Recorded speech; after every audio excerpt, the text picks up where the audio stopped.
Bom, o pessoal está comentando aqui, nós temos aqui o Dennis Jameson. Estava falando com relação ao áudio que nós pedimos aqui o feedback, falou que agora está bom. Está dizendo que a paz do Senhor, irmão. E ele faz aqui um comentário dizendo o seguinte: pergunta ao Romerito quais conselhos que ele poderia dar aos jovens pregadores atuais. E aí, Romerito, quais conselhos você daria para esse jovem que começou agora, ou que ainda está, né, vislumbrando o desejo, né, a vontade de ministrar a palavra, de ganhar uma oportunidade e falar do amor de Jesus? Quais conselhos você daria para esse jovem, tanto para o rapaz como para as moças? As moças também estão pregando a palavra. Dennis Jameson, meu amigo, está me acompanhando, né? Deus abençoe você, meu amigo. Essa mulher de Deus, lá do Renascer. Deus te abençoe em nome de Jesus. Qual conselho que eu posso dar? Se é que eu posso dar algum conselho.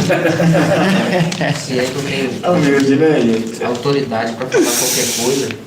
Mas a gente está vendo um tempo, a gente até de um meio eclesiástico, que as pessoas começam a pregar da tenridade. Não é? Eu não sei até que ponto isso é interessante. Por exemplo, no nosso meio, até crianças têm oportunidade de pregar. Né? As pessoas acham isso muito bonito, acham lindo, só que biblicamente você não vai ver isso. Né? Tem uma diferença entre você falar das pessoas de Jesus e outra coisa é você doutrinar as pessoas na palavra de Deus. É coisas completamente diferentes. Você chegar e falar de Jesus para as pessoas, né? Apesar que está errado também, se chegar para a pessoa e dizer que não é que Jesus te ama, essa não é a verdadeira pregação do Evangelho. A verdadeira pregação do Evangelho é levar a pessoa a confrontar mediante o arrependimento. Mas somos no sistema eclesiástico, as pessoas dão oportunidade para os outros pregarem com muita, né? Às vezes, uns nunca leram a Bíblia toda. Então, o primeiro conselho é você conhecer aquilo que você está falando. Você só tem autoridade para falar naquilo que você conhece para falar. Né? Quando você conhece, você domina aquilo que você fala. Se você não conhece, a probabilidade de você falar heresia é muito grande. E eu falo com muito temor isso, porque Deus não tem como inocente nem o ignorante, nem aqueles que conhecem. Aqueles que conhecem falam heresia para proveito próprio, para se beneficiar de alguma maneira. Mas também Deus não deixará impune aqueles que estão falando daquilo que não conhecem. Se você não conhece o que você está falando, por que você está falando? Né? Então, primeiramente, o conselho que eu dou é você conhecer a Bíblia e a Bíblia. Ler o texto. Né? Ler o texto. E dependendo também em que situação você está sendo chamado para falar. Em qual contexto você está sendo chamado para falar. Isso. Nem todo mundo vai ser ensinador. Nem todo mundo vai ser mestre. O apóstolo Paulo vai falar aos Romanos, por exemplo, capítulo 12, salvo engano, versículo 6, que cada qual não pense de você mesmo além daquilo que é.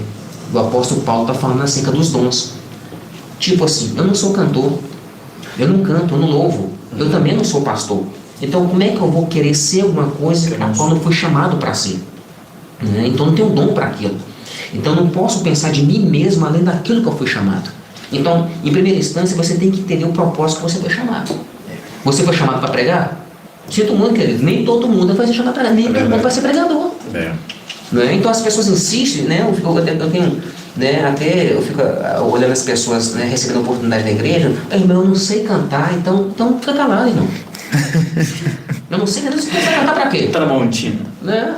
Então fica na sua. Eu não sei louvar, mas eu estou louvando para Deus. Piorou mais ainda. Não é? Se você está louvando para Deus, então deixa aquele que tem um dom e foi chamado para fazer isso. Não é? Senão, por exemplo, a pessoa não tem o dom de ensinar. Ela vai ensinar, os irmãos vão ficar fatigados, ele não vai ter profundidade, ele não vai pesquisar, as pessoas vão bocejar, vai achar taxativo. Não é? Eu não estou falando aqui por arrogância, por favor. Eu não estou falando aqui porque, olha, porque você sabe. Não.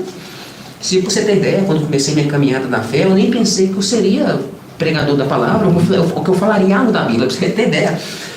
Quando eu me converti aqui no Teresópolis, numa igreja específica, eu achei que Deus me chamava para louvar. Você vê a miserabilidade do pensamento do rapaz. Eu nunca pensei que eu peguei uma Bíblia, nunca pensei que eu peguei uma revista escola unical, estar diante de pessoas para poder me ouvir. Né? Só que Deus vai te guiando por caminhos que você não quer. Deus vai direcionando. Então, exatamente. Então, por exemplo, teologia. Você não faz teologia para ser pregador, você faz teologia porque você é. Você não estuda teologia para você ser ensinador, você estuda porque você é ensinador. Então é aquilo que o apóstolo Paulo vai dizer, que você se empenhe no dom a qual você foi chamado, se esmere, se esforce no dom a qual você é chamado, né? Você tem um dom específico, então se esforce naquilo. Então, em primeiro lugar, você tem que entender o seu chamado. Em segundo lugar, entender o que você está falando, compreender o texto e ler a palavra de Deus incessantemente. Então, é o conselho que eu dou para o jovem. E outra, né? Ouvir pessoas sábias, ouvir pessoas que preguem a verdadeira palavra de Deus. Aquele velho ditado, né? Se você não senta para aprender, você não pode estar de pé para ensinar. Então a gente precisa... E quem você ouve te influencia muito. Justamente.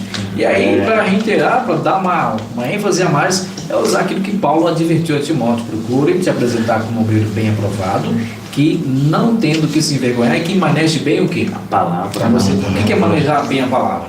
Você tem que conhecer daquilo que você está falando, irmão. Né? Porque uma hora você pode pregar para um público que as pessoas ali às vezes não têm o conhecimento, mas de repente pode levantar alguém e falar: não, mas peraí.